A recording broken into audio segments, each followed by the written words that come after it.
Yes, I like the fact that we are now opening up.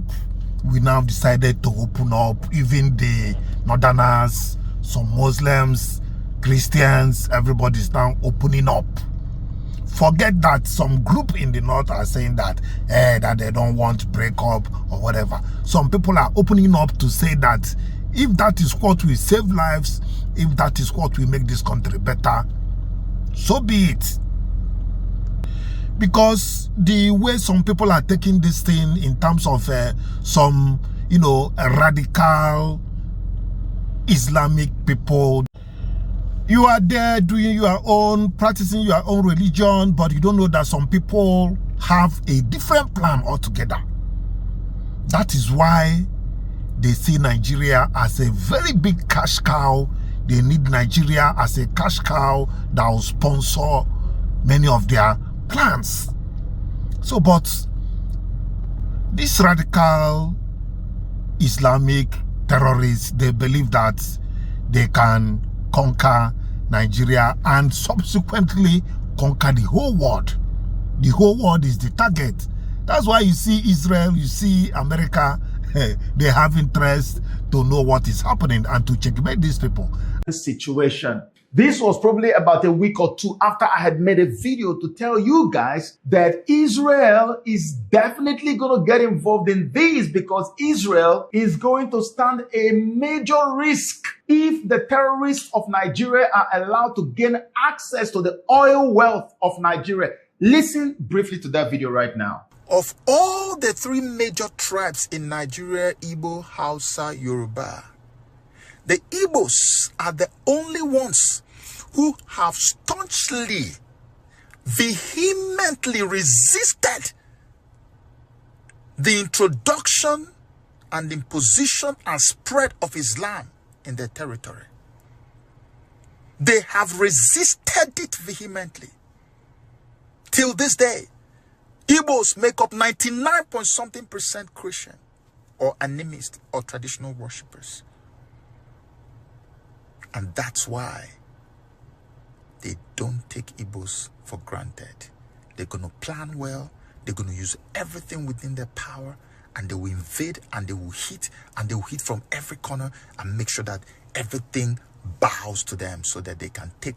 But you know the caveat here. Going to Igbo land isn't just about taking them because of the fact that they have not allowed Islam to thrive. There is something. The oil. The eastern part of Nigeria is the oil belt.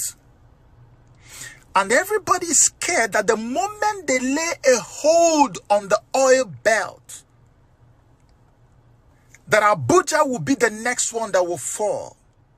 And when that happens, you have a whole nation, the most populous black nation on earth, with the biggest oil wealth.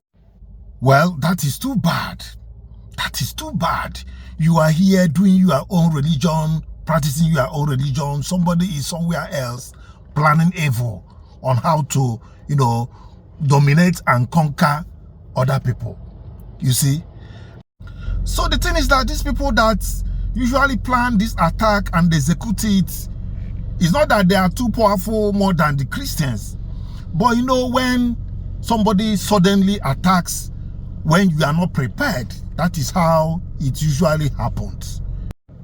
So the truth now is that many people are coming out to say that let's divide Nigeria, let's preserve life, let's save the Christians from these hands of the terror group. That is what people are saying. And some are saying, okay, let's go for 4 regions. The North, Center, and the North itself, then the Southwest and the Southeast. And some are saying 6 geopolitical zones.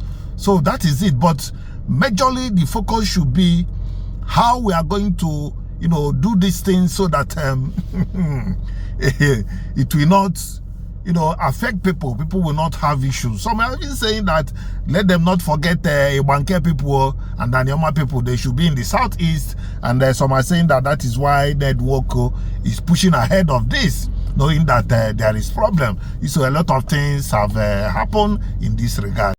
I'm going to tell you this to take it to the bank. that the reason why Nigerians are advocating for the division of Nigeria is nothing but purely as a result of religious fanaticism that exists predominantly in the north. Take religious fanaticism out of the north, I am telling you, the northern Nigeria becomes the best place any other human being can ever exist. But with fanaticism in the north, nothing good can ever come out of it. And I want to challenge people that will now say that it's as a result of bad governance, bad leadership. I want to tell you that bad governance and bad leadership, as far as it exists in the north, is also informed as a result of religious fanaticism. Because as it is, the clerics are actually the ones that decide who should be voted for and who should not be voted for.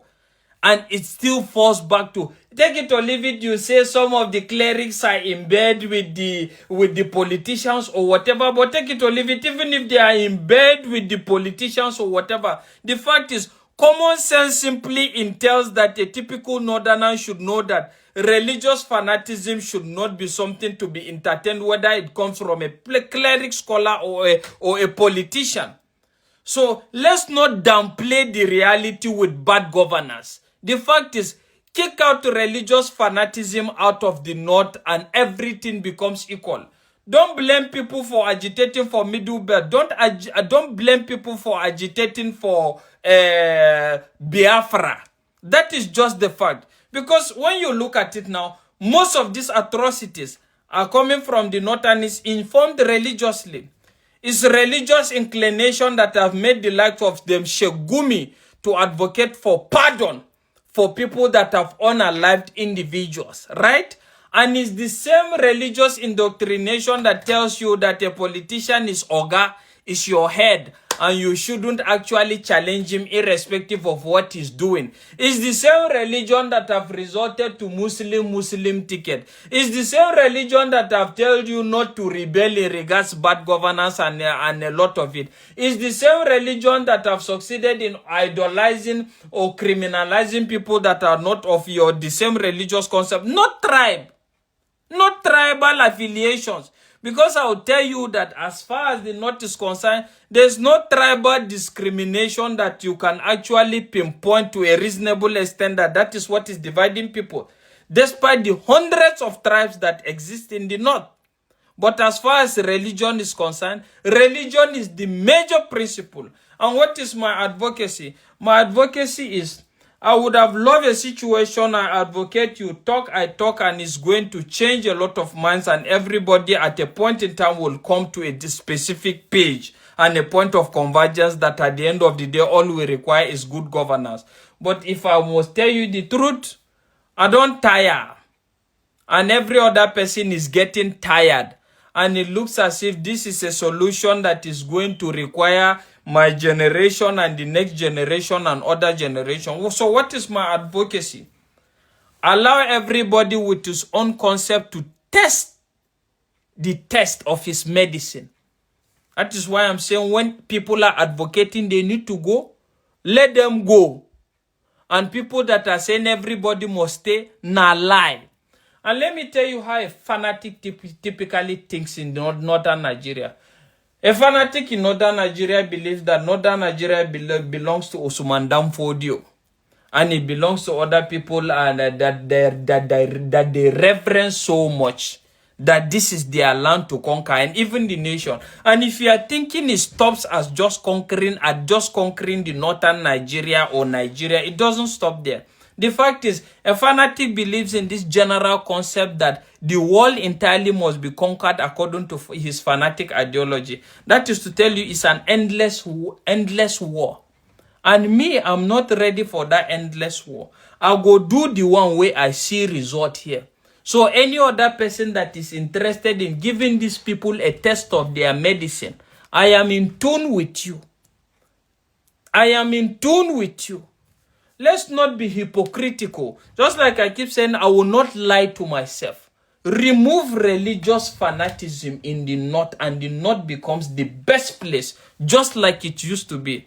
But if that is not the case, Let everybody test his medicine. Seriously.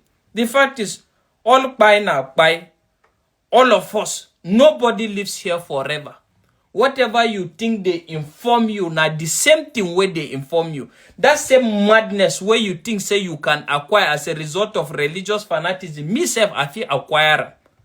And let's see who lives here forever. And nothing more. So sincerely speaking, just like I keep saying, I'm not an ambassador of hypocritical peace. Hypocritical peace. Because when you excuse it on the part of political incompetence, the political influence is actually informed religiously. And the government of the day is doing nothing in that regard. So don't deceive yourself.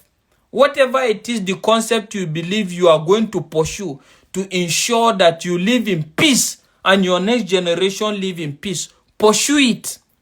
Till everybody, till we see from the body language of everybody concerned and even the government that they are ready to embrace peace and let everybody live in harmony, then we can now have a different conversation. But as far as now is concerned, don't deceive yourself. Don't deceive yourself that this talk, now go change everything. Now action go change something.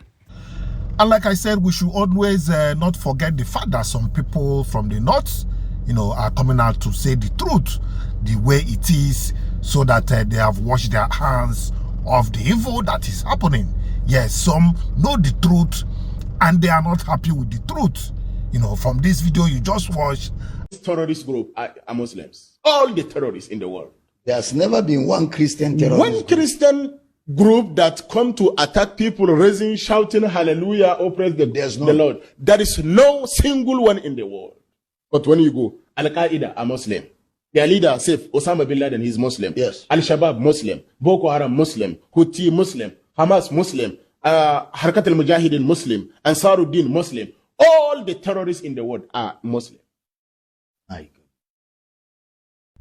The northern political platform, headed by the Sultan, have responded to Donald Trump saying that the Nigerian state should not be broken, citing that the unity of Nigeria is sacrosanct. I've heard this word most times, but the irony here is this. Those who are saying that Nigeria should not be divided are the very reason why Nigeria wants to be divided. The very reason why most of us want to go is because of the same northerner that don't want Nigeria to break. I mean, if you ask, who does the irony fall upon, the southerner or the northerner? You are the very one that have refused that Nigeria should grow. You have placed religion above the fundamentals that aids life to move forward. We want to progress, but you want religion in the north to progress. We want competitive spirits that bring the best in us, but you want things to be handed to you freely, right from independence. We have a situation where you will not allow Christians to become vice chancellors of universities in the north. You have a situation whereby you give lower cutoff marks to students from the north, but decide that we from the south must score very high. The hurdles from the southerners is high, the hurdle from northerners is low. And you don't want a situation where it is the same not to say that certain people, because of their religion and because of their tribe, can never be present, and yet you want us to be one. Where do you think this irony is going to take us to? Where do you think this irony? You see, it's an insult on the sanity of human mind to see that the northerners are the one fighting for the oneness of Nigeria. It will seem as if it's coming from a place of concern, from a place of bonding together and not allowing fractures to come into what is good for everyone. Nigeria is not good for everyone. Nigeria is not good for everyone. Imagine this guy, this security guy, where somebody that is called, that has no degree and all his certificate now F9. Yet he's handling he's handling a big security post in Nigeria. I mean, how can we continue like this? You want Nigeria to be one and use the one sacrosanct. Now, the only English way London politicians are be sacrosanct. That means the unity is divine. It should not be tempered because it is what the unity of Nigeria is what has led us. No, sir. No, sir. Everything that is the reason why Nigeria should break comes from the north. The hatred, the bias, the dislike. You cannot allow churches to survive. You cannot allow Christians to survive. You cannot allow non-northerners to survive. It's all about hate, hate, hate, unaliving, killing, buying, everywhere, destruction. And you want Nigeria to be one with this northern retrogression going on, with northerners, with all this their backwardness. Allow your children to go to school. You say no. You want to preserve Almajiri. Allow us to live well, where we keep animals where they belong. You say no, we and cows must live together. I was in Abuja the other day. I saw cows roaming freely in front of Secretariat. Cows and human beings are now using the same pavement, the same sidewalk. You get me? Small time now, we and cow go, they enter boutique, they buy jeans. Now where would they head up? And you say Nigeria should not break. Where other countries are evolving into, a more cosmopolitan lifestyle. Who they drag space with cow for Nigeria here? And you want Nigeria to be one? Spare me the bullshit. Spare me the rubbish that Nigeria's unity is sacrosanct. How? When politicians will say that northerners cannot vote for southerners. When our politics is rigged. Where we have turned the country where corruption and criminals are now idolized. Malami, who is claimed to sponsor terrorists, came down from an airport and people are hailing him. He's coming down majestically as James Bond, as a movie star that needs to sign autograph. This country has to change. This country has to change. You want Nigeria to be one?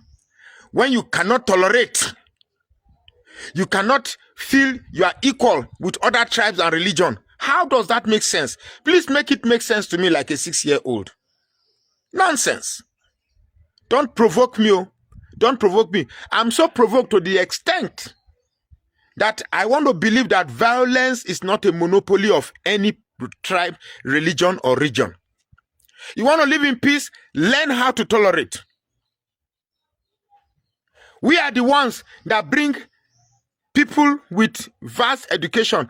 Rather than promote education in your youth, you promote the recitation of Quran.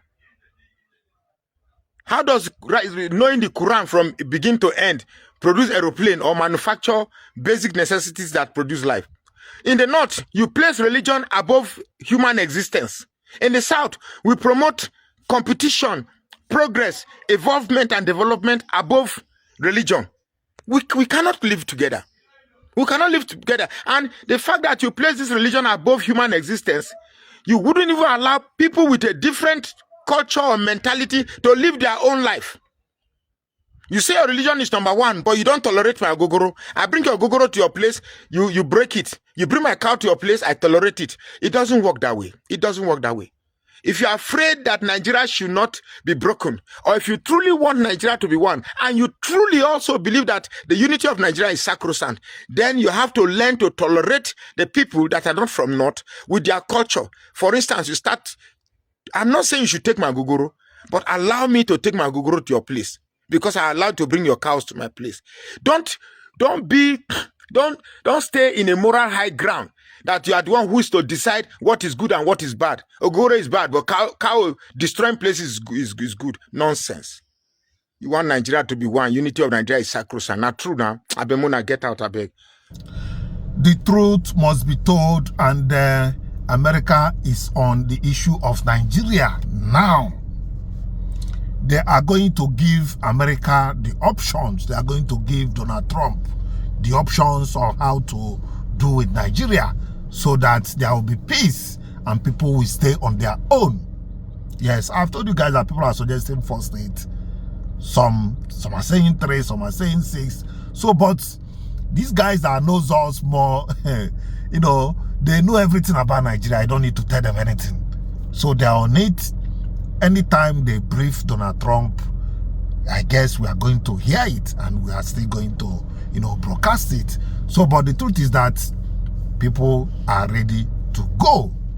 people are ready to go and live their life in peace. The oil deposit, the gas deposit, people are not even enjoying it. These things are going to end up in the hands of these people. These guys have entered everywhere. They have entered everywhere, the government and anywhere. This one, they are accusing Malami of using Nigerian money, you know, anyhow, to do whatever he wants to sponsor. You see to it. So that is the game. Actually, the plan is that to avoid these people from misusing the resources that are and set the record straight on so many misconceptions out there regarding President Trump's plan to deliver the persecuted Christians of Nigeria. There have been a lot of videos, people saying all kinds of stuff.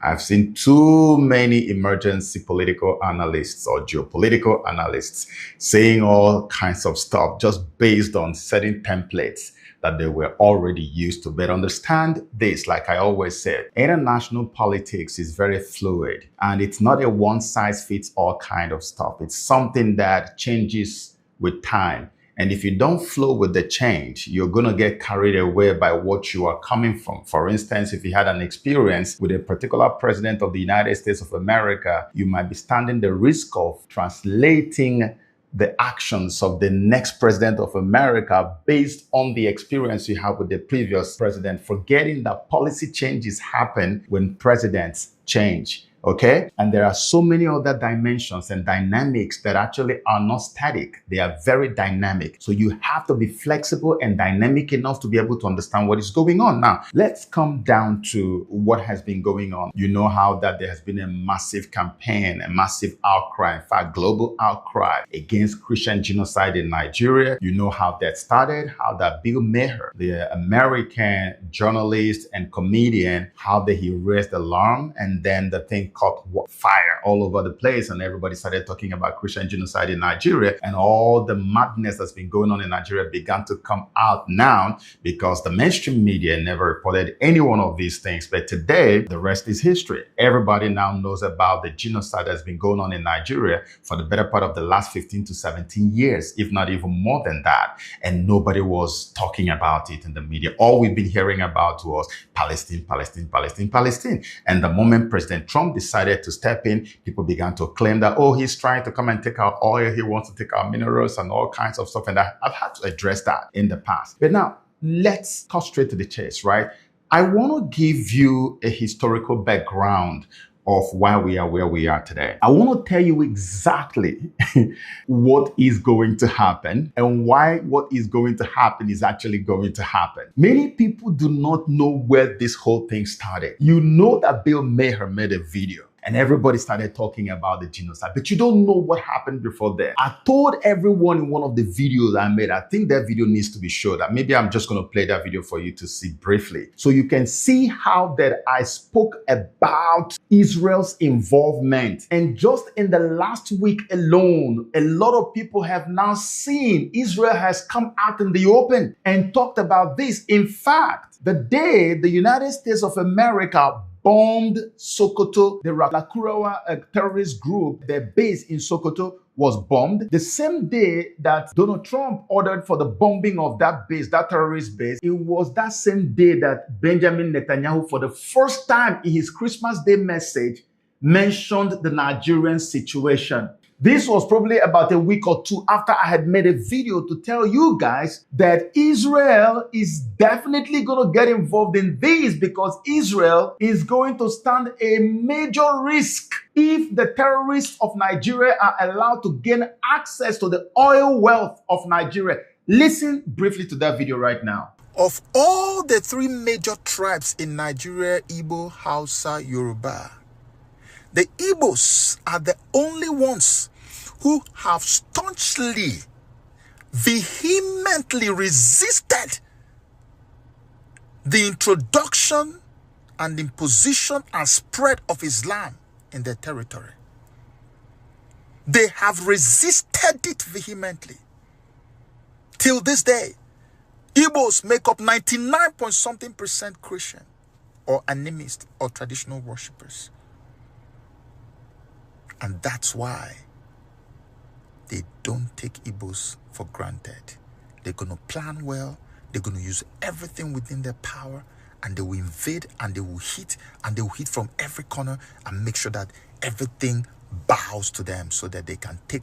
But you know the caveat here. Going to Igbo land isn't just about taking them because of the fact that they have not allowed Islam to thrive.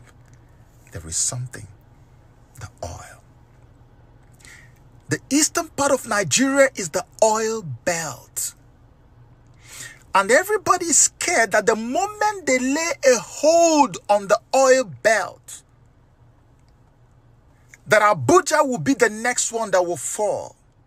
And when that happens, you have a whole nation, the most populous black nation on earth, with the biggest oil wealth you can think of in Africa, in the hands of terrorists.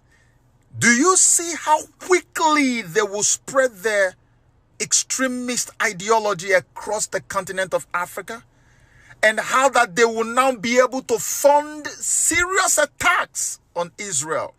Israel will probably be the hardest hit from what will happen in Nigeria. At the time I was making this video, nobody believed that Israel was going to get involved. But then, by the time you finish watching this video today, you will understand how that Israel had been involved from day one. I will tell you how that happened, who made it happen, and why Nigerians must brace themselves for what is coming, because there is no going back at this stage. Let's go back to many years ago. The Bauchi state governor was on Channels Television, and Chamberlain and a few other guys were asking him questions about a topic that came up that people were rumoring on. Everybody thought that topic was just rumors. They were just a lie. The guy literally came out and admitted that the Nigerian federal government was funding the influx of Fulani people from all over the world. Like literally the border was being collapsed completely for Fulanis to walk into Nigeria in droves from different parts of Africa. He mentioned Gambia, Senegal, all over the place. This happened, and the guys were so confused. I mean, I remember watching this live when that happened. I was as confused as the journalists who were asking the governor, what are you talking about, sir? Are you really saying that these guys are going to be allowed to come into Nigeria funded by the federal? And the guy was busy saying that the Fulani man is just a global citizen. Can you imagine the lunacy? How ludicrous this is, that the Fulani man is a global citizen, that wherever he lands is his own country. If he lands in Bayelsa, Bayelsa is his place. He's indigenous to Bayelsa. If he lands in Enugu, then he's indigenous to Enugu. If he lands in Sokoto or Kano, he's indigenous. If he lands in Benue, he's indigenous to Benue.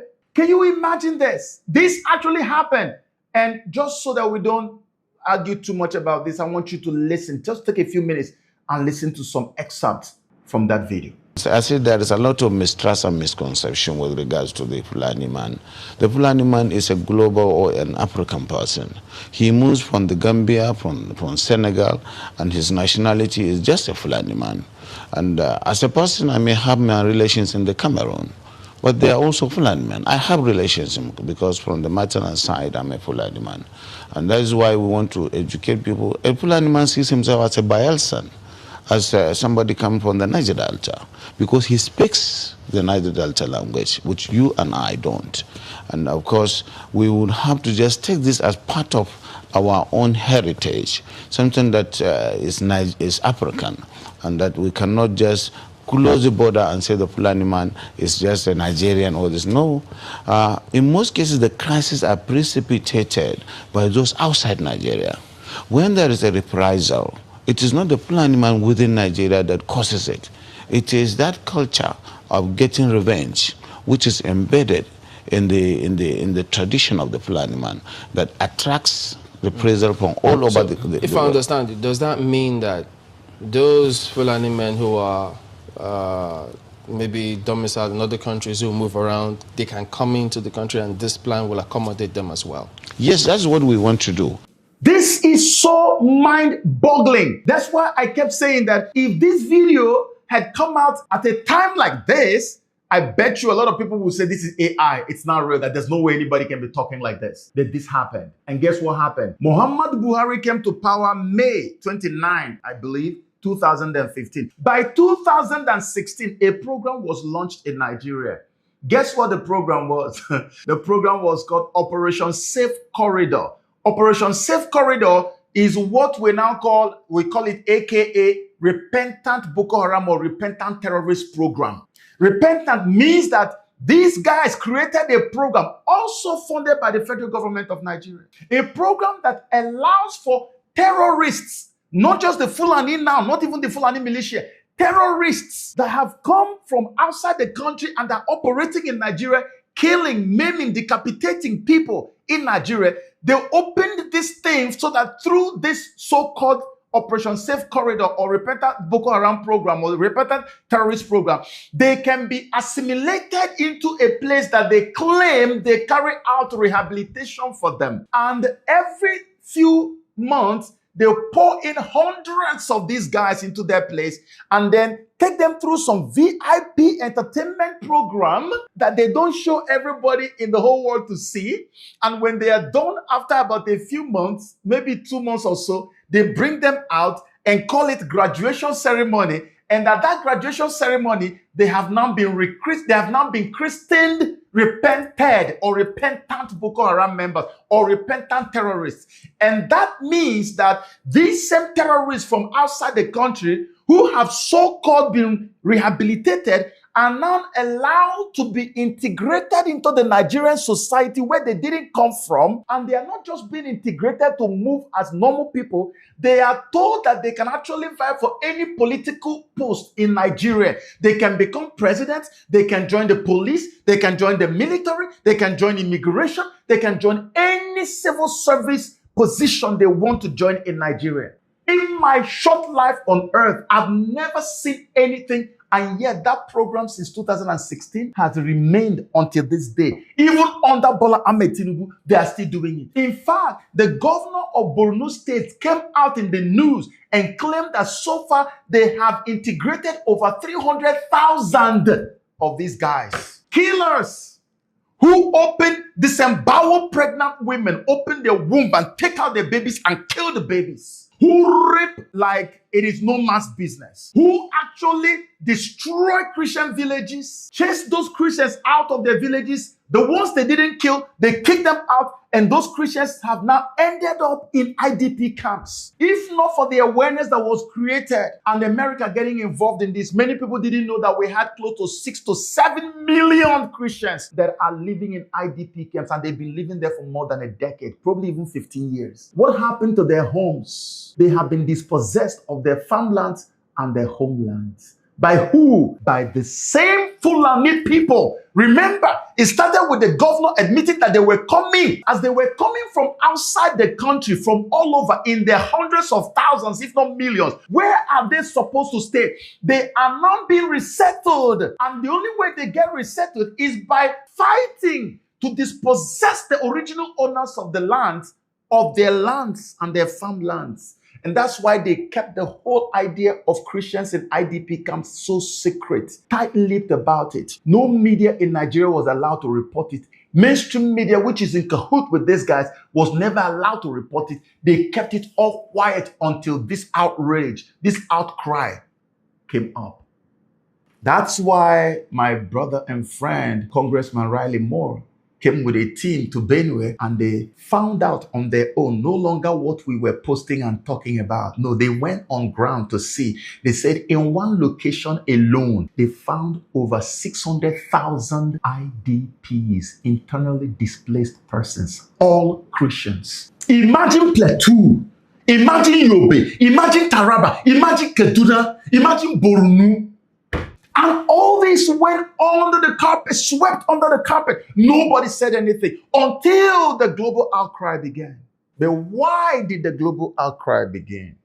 I'll tell you where it started from. I'm not sure anyone has told you this, so pay attention, please. I'm going to take my time. What I'm about to tell you is the major reason why I decided to make this video.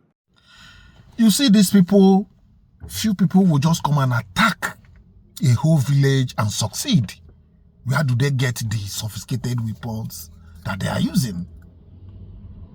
And we think that the world don't know about all these things. They know. They know, and another thing is that they are waiting. They are waiting for something that will bring this issue out. And I think now that thing has brought this issue to the limelight.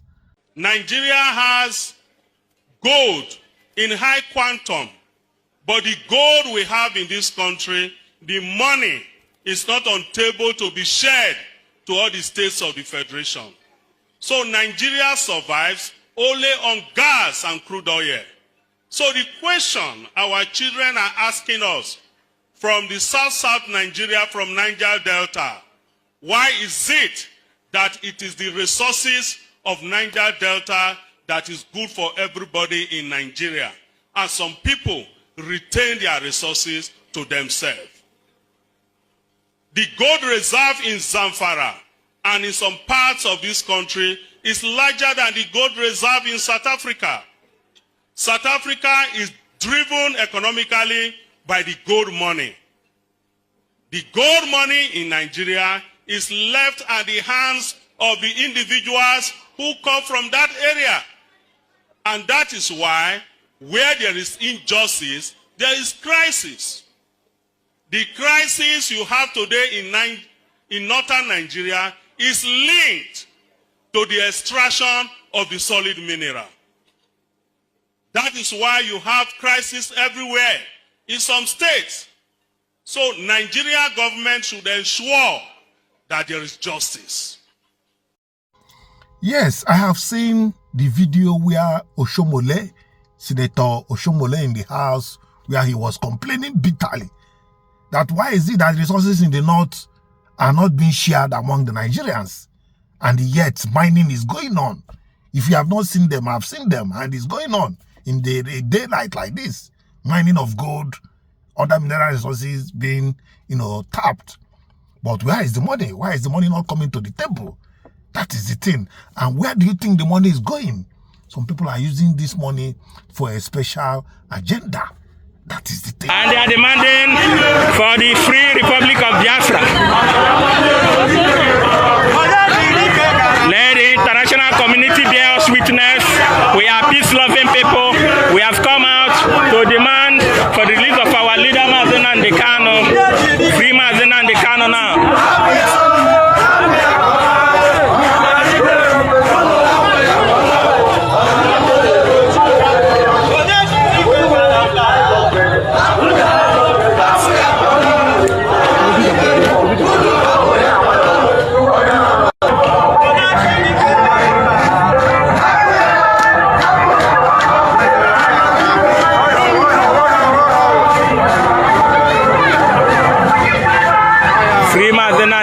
Protests happening live in Aba.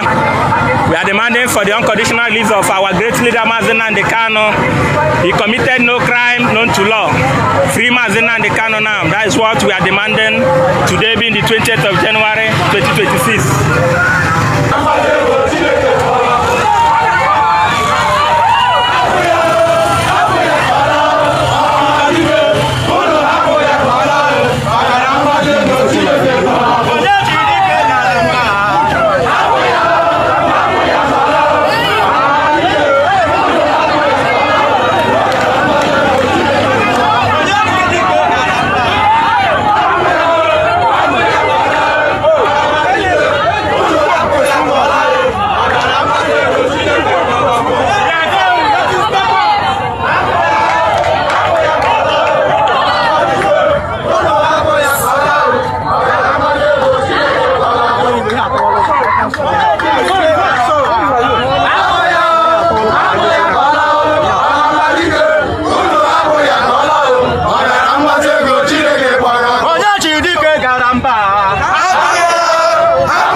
We are demanding for the release of our leader.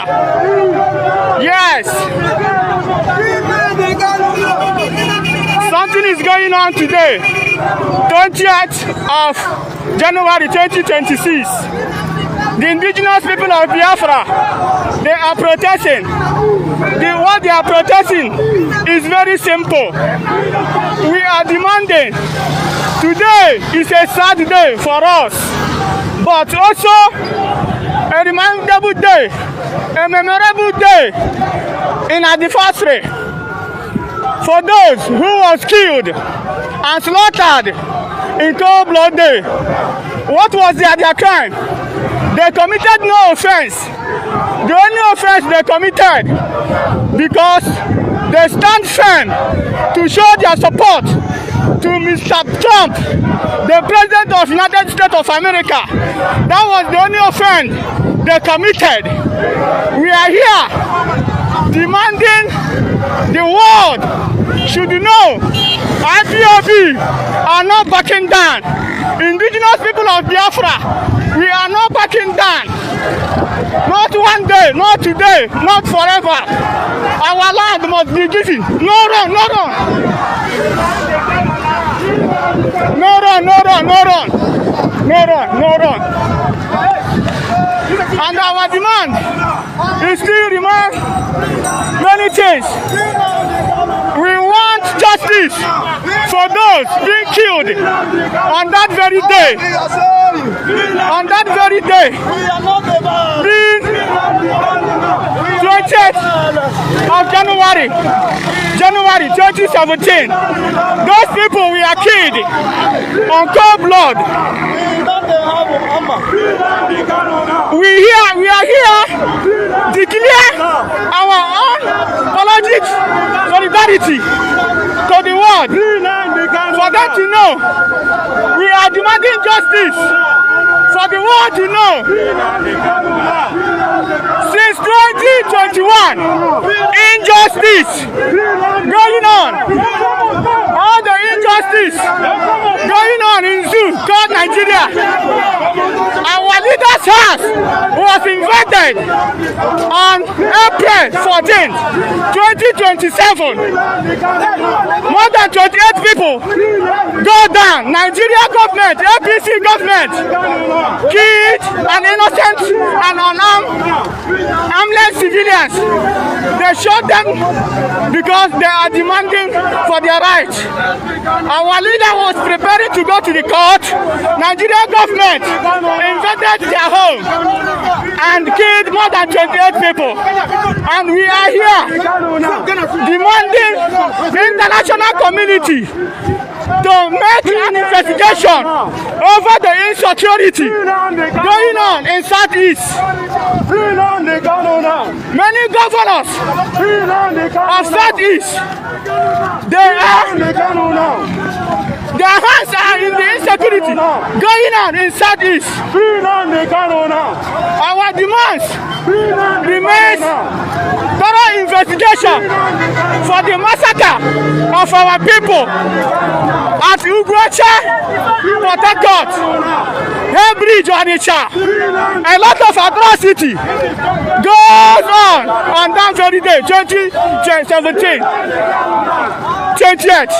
Up to 9 years now, nothing has been happening. No investigation. Nothing was going on. We demand justice. We demand justice. We demand justice. The Nigerian government should go out, show us the law they use and sentence him.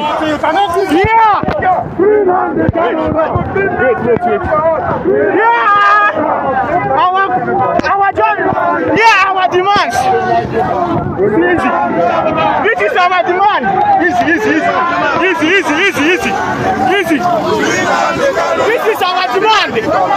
This is our demand. Let the world know. Let the world know. Let the world know.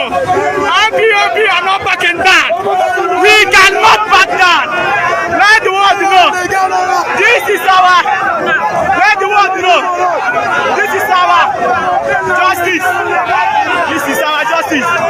We need justice. We need justice. Our demand is simple. People are killed at Abia State.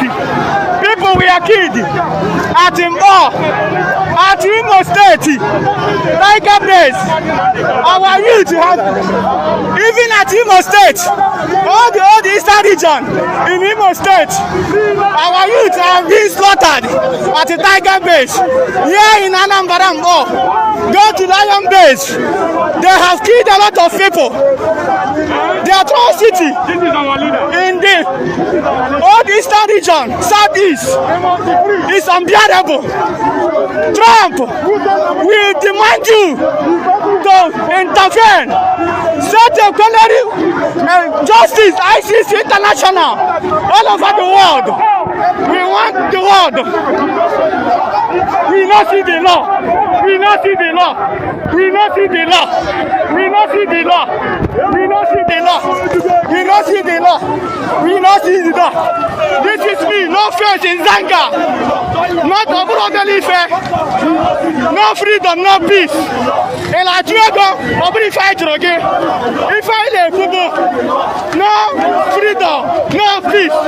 Nigeria government will buy. If they shoot bomb, we tell them how we have prepared. We are prepared. We are prepared beyond everything. Donald Trump, they are bribing your representatives. So my people, it's quite interesting. I believe that this time around, everything is going to be solved. With the coming of America and Israel, things are going to be better, and we are going to solve this problem once and for all. Just rest, be assured, it's going to be solved. And this is the time for God to do what makes him to be God. And we, the children of God, we are waiting to receive it. All the sufferings that people have been passing through is going to come to end by, his grace. Well, I am going to wrap it up with this clip. I want you to listen to it. And, people have been saying this thing all this while, and it look as if, there is no reaction to this. But people have been on this, and they're complaining about this issue up and down about this country, that things are not working. But the plan is that the people in charge, in control of this government, of this country, they have different agenda. That is why Nigeria is not working. If the plan, what is difficult with all the money that Nigeria have and all the resources, what is difficult to make life easy in this country? There is nothing there at all. You see crude oil being siphoned with badges, with large ship, and nothing happens. Everything dies down like that. So this time around, I believe that is going to come to an end. Listen to this, and we are going to wrap it up. If you know what these people have done to Nigeria, they have destroyed our life, they have destroyed our economy, they have destroyed our respect all over the world. What kind of thing is this? Every day, these people keep demarketing Nigeria as if there's nobody here. What kind of thing is this? This man that is talking now, Gumi, in Saudi Arabia, they declared him persona non grata, Mosisi. That is the seat of the Islamic world. But here in Nigeria, this man is behaving as if he owns Nigeria. Please, is that something that should give you some cheer? That a man is talking like this, giving us an ultimatum against terrorists and all that. In a country that you call a sovereign state, terrorists are here dictating the... Look, there are things you don't even need to talk about. When Donald Trump said that we're a disgraced country, I now realize what he meant. No country what he saw can tolerate this type of nonsense. Seriously. And people are here. We're blaming Donald Trump for whatever. Are you serious?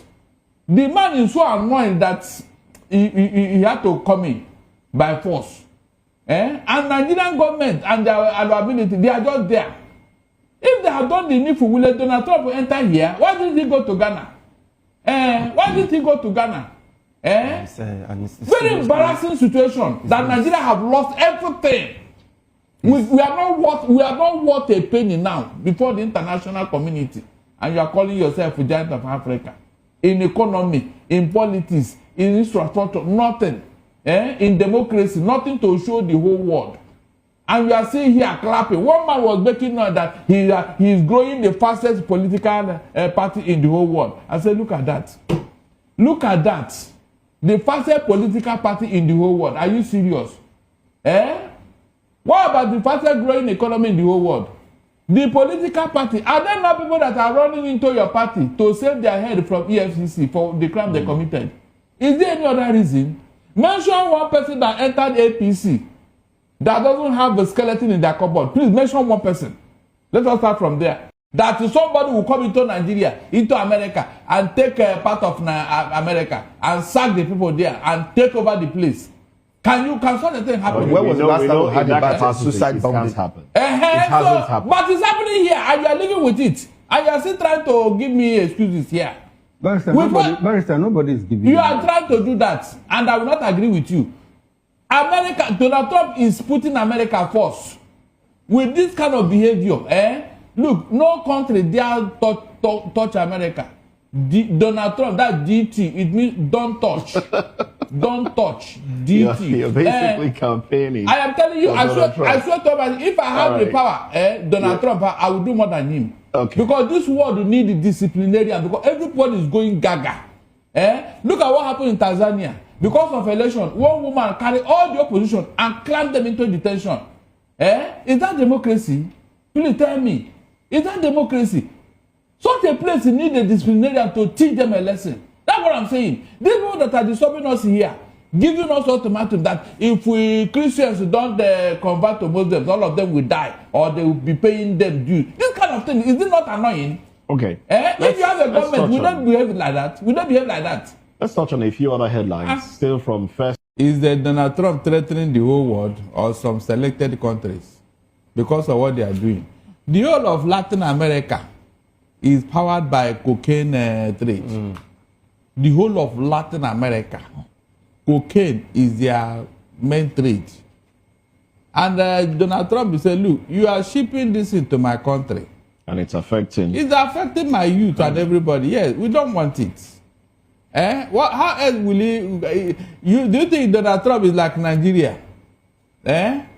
Who will see terrorists strolling into Nigeria from wherever and you won't talk? No, tell me. So please, I like what the man is doing. Whether, yes, it may not be right in international law, but he is doing something to protect his people. Look, there is nothing as good as when a president says something and you follow it, especially during his inauguration. He said America first. Mr. Okoro and Moses, please, with what Donald Trump is doing today, can any terrorist, no matter how drunk he is, enter America to mess up? Well, they still have their own internal issues. Leave internal matter, please. Psychopaths, yes, there are people that are angry and all that. That one is I said terrorists, like we have in Nigeria, who will come in here and say... Do they have ungoverned spaces? I don't think they do.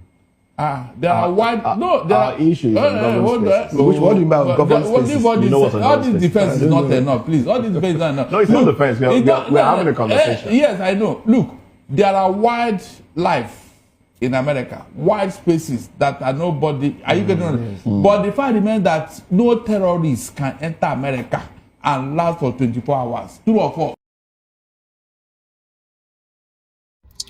So my people, I believe that we have done justice to this. And our hope is that this problem of Nigeria, it has gotten here. Nigeria has nothing to protect again. We don't have any name to protect. In fact, there was not even a nation. You know, what Nnamdi Kanu has been saying, that is what is happening. Everything is now clear. And we hope, you know, things will come to the final settlement. And this is the final stage that is going to be settled. Well, what do you think about this? Let me hear you in the comment section. And I still remain Chinedu. I say bye for now.